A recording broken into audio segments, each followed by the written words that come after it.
My fiancé's family pressured me for a prenup, so I added a surprising clause they didn't expect. 31 male, have been with my fiancé for 3 years. We got engaged 6 months ago and the wedding is supposed to be in 4 months.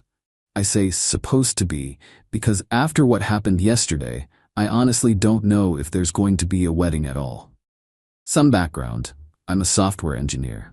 I make good money, not wealthy, but comfortable, around $145K a year. I own my condo outright because I got lucky with some stock options from a startup I worked at in my 20s. I have about $280 in retirement accounts and another $90K in savings and investments. For a 31-year-old, I'm doing pretty well. My fiancée works in marketing. She makes around $65K. She has some student loan debt still, about $30K. She doesn't own property. Her finances are fine, but definitely not as secure as mine. Her family is wealthy. Like actually wealthy. Her father owns a chain of car dealerships across the region. Her mother hasn't worked in 30 years. They live in a massive house, drive luxury cars, vacation in Europe every summer. You get the picture. Here's the thing though. Despite their wealth, they've always treated me like I'm somehow beneath them.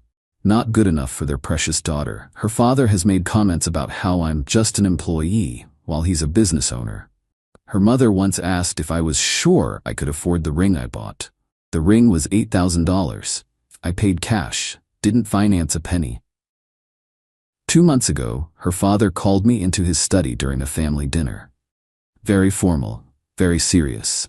He sat behind his desk like we were in a job interview and said that before the wedding could proceed, I would need to sign a prenuptial agreement.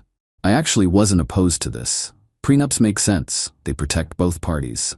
I said I'd be happy to review one. Then I saw the document. It was 12 pages long. Their family lawyer had drafted it. And it was completely one-sided. The highlights. Any assets I brought into the marriage would become marital property. After 5 years. Any increase in my retirement accounts during the marriage would be split 50-50 in a divorce, regardless of who filed. If we divorced, I would be responsible for paying off any of her remaining student loans.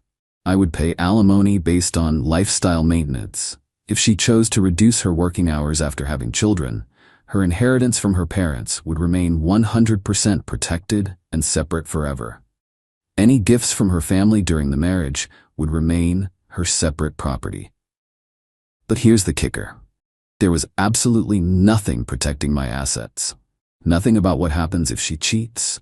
Nothing about her behavior at all. It was entirely designed to funnel my money to her while protecting everything on their side. I asked her father why the agreement was so one-sided. He looked at me like I was slow. Because you have more to lose. This protects my daughter. From what exactly? From ending up with nothing if things don't work out. And what protects me? He actually laughed. You're a man, you'll be fine. Men always land on their feet. I took the document home and showed it to my fiancée. I expected her to be horrified, to take my side, to tell her father this was ridiculous. Instead, she said, I mean, it does seem fair to me. You make more money, and my parents just want to make sure I'm taken care of. That was the first crack. I hired my own lawyer. Cost me $400 for the consultation alone. Told him I wanted to negotiate a fair prenup, not reject the concept entirely.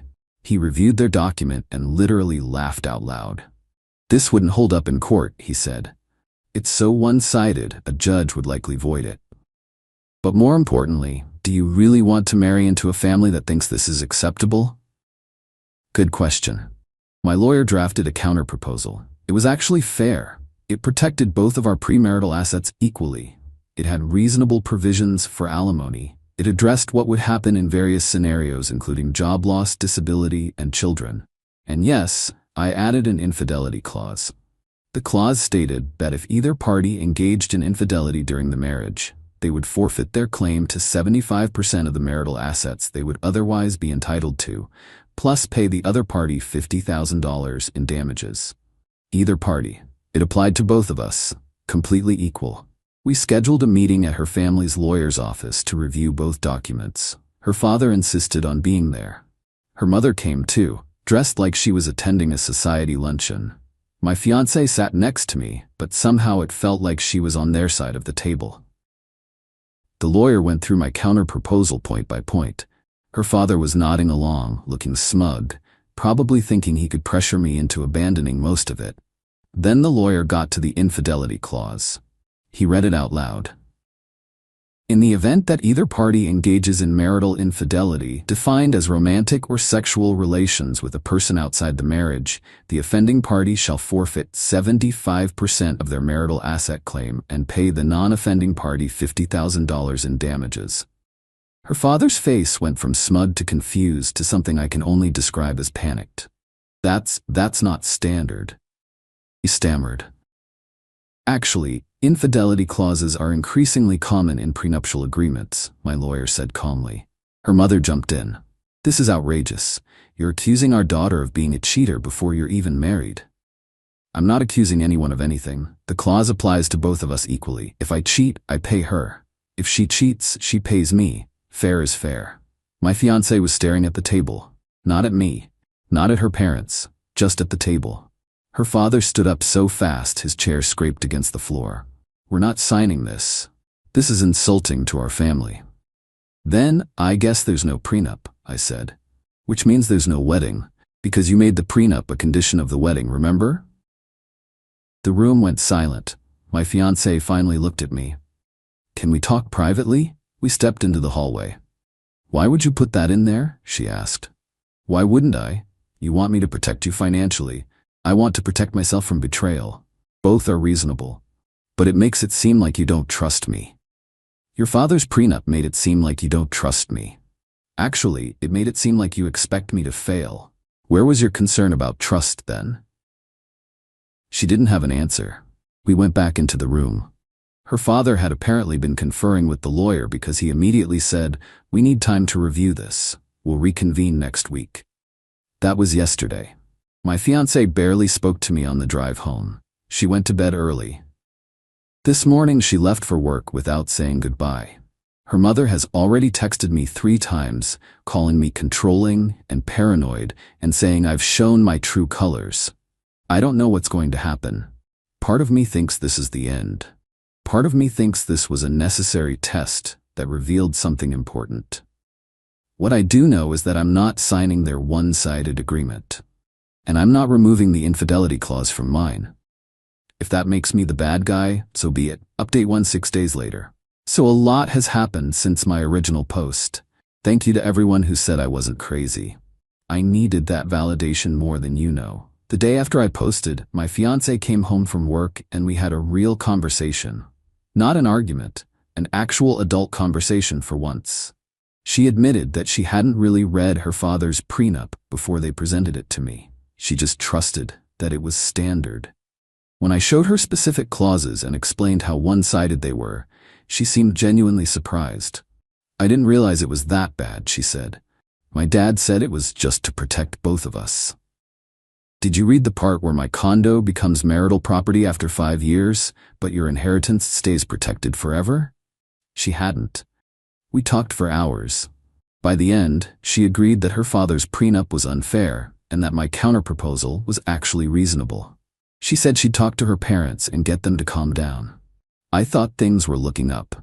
Then her father got involved again. Instead of calling me directly like a normal person, he went behind my back.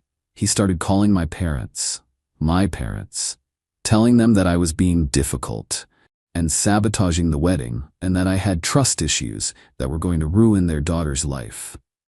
My mom called me confused and worried. "Is everything okay?" Her father said, "You're refusing to sign legal documents and threatening to call off the wedding?" I had to explain the entire situation from scratch.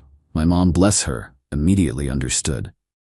"So he wants you to sign something that only protects her, and when you asked for equal protection, suddenly you're the problem?" Exactly. But her father wasn't done. He showed up at my condo, unannounced, on a Tuesday evening. Just rang the doorbell like we were old golf buddies. My fiancé wasn't home yet. It was just him and me. "I think we got off on the wrong foot," he said, trying to sound friendly. "I think you tried to get me to sign a document that would have financially destroyed me in a divorce." "That's not. Look, I'm just trying to protect my daughter." "From me specifically? What exactly do you think I'm going to do to her?" He didn't have a good answer for that, He stumbled over some words about just in case. And you never know what happens, and planning for the worst. Then he made an offer. What if we remove some of the clauses you objected to? We can make it more balanced, but you have to remove that infidelity thing. It's offensive to my family. Why? What do you mean why? It implies my daughter would cheat. It implies either of us could cheat. I'd be bound by the same clause. But you're a man. It's different. I actually laughed. How is it different? Because, he trailed off, because you think it's more likely she'll cheat than I will? His face went red. That's not what I said. Then why does the clause only bother you in one direction? He left shortly after that. Didn't get what he wanted. But here's where it gets interesting. That night, my fiancée came home acting weird. Jumpy. Kept checking her phone every few minutes. When I asked about her day, she gave one-word answers. I didn't snoop on her phone. I want to make that clear. But I did notice something. She'd been texting someone constantly. Every few minutes, her phone would light up. And every time it did, she'd angle the screen away from me. We'd been together 3 years. She'd never done that before. I decided to do something I'm not proud of. I pretended to fall asleep on the couch while watching TV. Around midnight, she went to the bathroom and left her phone on the charger in the bedroom. I looked. The messages were with her college roommate. Someone I'd met maybe twice at group dinners. The conversation was mostly venting about me, about the prenup situation, about how stressed she was. But there was one exchange that made my blood run cold. Her roommate. Have you told him about what happened last year? My fiancé? No. And he can never find out. That's why my dad is so freaked out about the infidelity clause. Her roommate. That's why? Girl. My fiancé, it was one time, and we weren't engaged yet. It doesn't count. Her roommate. If it doesn't count, why are you so scared of him finding out? My fiancé, because he'd leave me, and my dad would kill me for blowing this. I put the phone back exactly where I found it. I went back to the couch. I didn't sleep for the rest of the night. The next morning I acted completely normal. I needed time to think. So let me get this straight. Her father pushed an aggressive one-sided prenup. He freaked out specifically about the infidelity clause. And apparently something happened last year that would make that clause very relevant. I don't have proof of anything concrete, just a text conversation that could mean several things. But combined with her father's bizarre insistence that the infidelity clause was offensive, it paints a picture I don't like. I've contacted my lawyer again. I'm not confronting anyone yet. I need more information before I blow up my entire life. But I'm starting to think the prenup drama was never about protecting her from me. It was about protecting her from the consequences of something she already did. More updates when I have them. Update 2, 8 days later. Alright, here's everything. It's been over a week of hell, but I finally have the full picture, and this chapter is closed.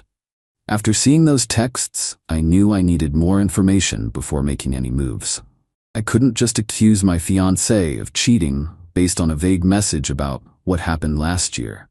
So I did some digging. Not proud of all of it, but here we are. First, I casually asked my fiancé about that time frame. Hey, remember last spring when you went to that conference in March? That was right before my birthday. Right? She got tense immediately. Yeah, why? Just trying to remember the timeline of things. Feels like so long ago. It was boring. Nothing memorable happened. Okay, I remembered that conference. She'd been gone for 4 days. She came back acting distant for about 2 weeks afterward. At the time, I thought she was just tired from travel and readjusting. Now I was reconsidering every detail. Here's what I did next. I reached out to the college roommate directly. We're connected on social media from when my fiancé added everyone at her birthday 2 years ago. I sent her a casual message saying I was planning a surprise party for my fiancé's upcoming birthday and wanted to make sure I didn't schedule it during any times she might be traveling for work. Totally innocent question. Her response told me everything I needed to know. Oh, that's so sweet. She's been so stressed about the wedding stuff lately. After everything that happened at that conference last year, she deserves something nice. After everything that happened at the conference, I pressed a little.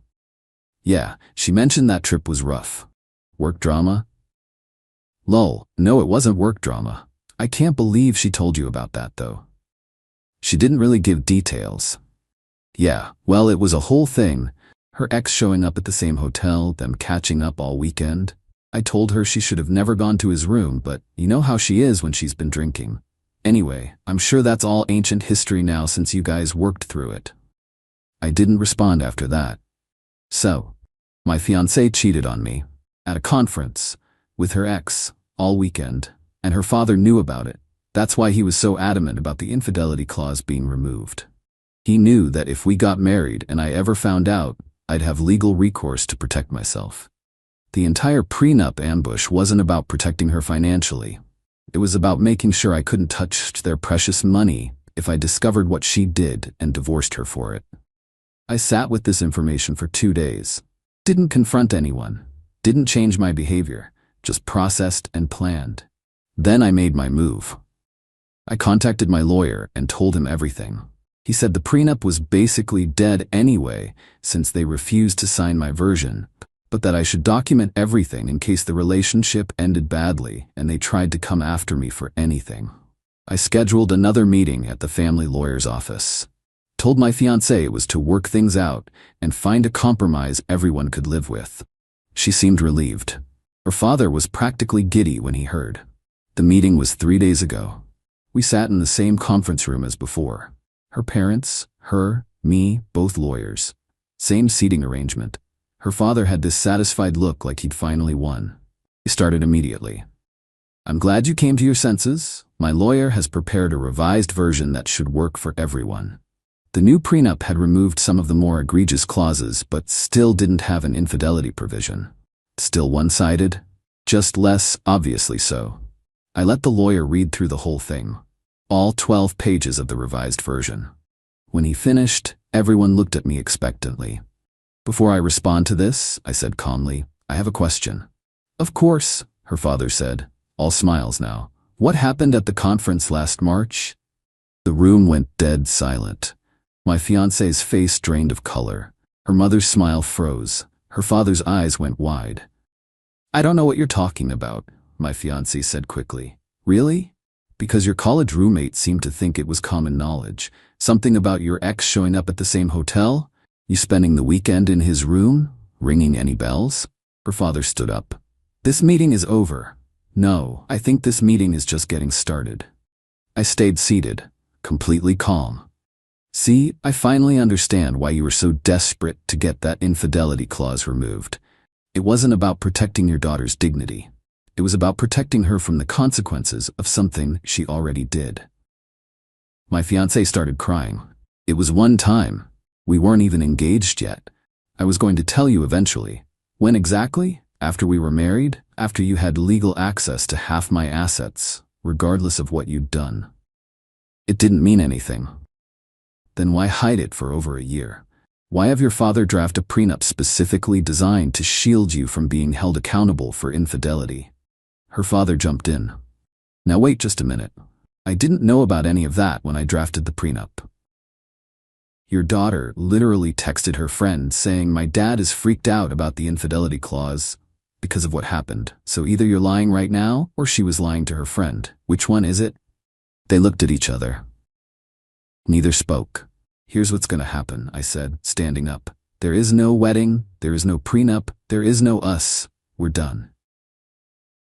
My fiancée grabbed my arm. Please, we can work through this. Couples survive infidelity all the time. Couples who are honest with each other might. But you weren't honest. You actively hid it from me for over a year. Your whole family helped hide it. You manipulated me while I planned a future with someone who didn't exist. Her mother finally spoke. You're throwing away 3 years over one mistake? I'm walking away from people who think it's acceptable to deceive me and then draft legal documents to protect themselves from the deception. That's not a mistake. That's a strategy. I headed for the door. Her father tried one last thing. If you walk out of here, you're making an enemy. I know a lot of people in this area, business owners, lawyers, people who can make your life very difficult. I turned back to face him. You're threatening me? Right now? After everything your family just put me through? I'm just saying, think about what you're doing. I've thought about it plenty. Good luck explaining to your business associates why your daughter's engagement ended. I'm sure she cheated and we tried to cover it up with a predatory prenup. We'll play great at the country club." His face turned purple, but he didn't say anything else. I walked out. My now ex-fiancée has called me probably 35 times since then. I haven't answered once. Her texts have ranged from apologetic to angry to desperate and back again. "You're ruining my life over ancient history. It was before we were engaged, technically. You were barely paying attention to me back then anyway, so maybe it's your fault. My father's going to make you regret this. Please, can we just talk? I love you." Classic. Somehow it's still my fault, even though she's the one who cheated and lied about it for over a year. Her mother sent a long email about how I'm giving up on love over pride, and how every relationship has secrets, and how I'll regret this when you're alone at 40. I don't think I will. Here's where things stand now. I'm out. Completely. I called the venue and canceled my half of the deposits. Lost about $3,000, but honestly worth every penny. I've told my family the whole truth, and they're completely supportive. My mom said she never liked the way her father looked at me anyway. My dad said he's proud of me for having self-respect. My lawyer is keeping everything documented in case her father actually tries to follow through on his threats. So far, it's been quiet on that front. Probably because he knows he has no leg to stand on, and any public fight would just spread the real story further. I'm not going to pretend I'm fine. 3 years is a long time. I thought I was going to marry this woman. I thought her family would become my family. I had imagined holidays and kids and growing old together, but I'd rather be alone than be with someone who lies to my face while their father drafts contracts to protect the lie. The irony is her father was right about one thing. I did need protection going into this marriage, just not from divorce, from them. To anyone reading this who's dealing with something similar, trust your gut. If someone's family is pushing an unfair agreement, ask yourself why. And if they freak out when you ask for equal terms, there's probably a reason they don't want you to have them. Thanks for following along. I'm gonna be okay. Eventually.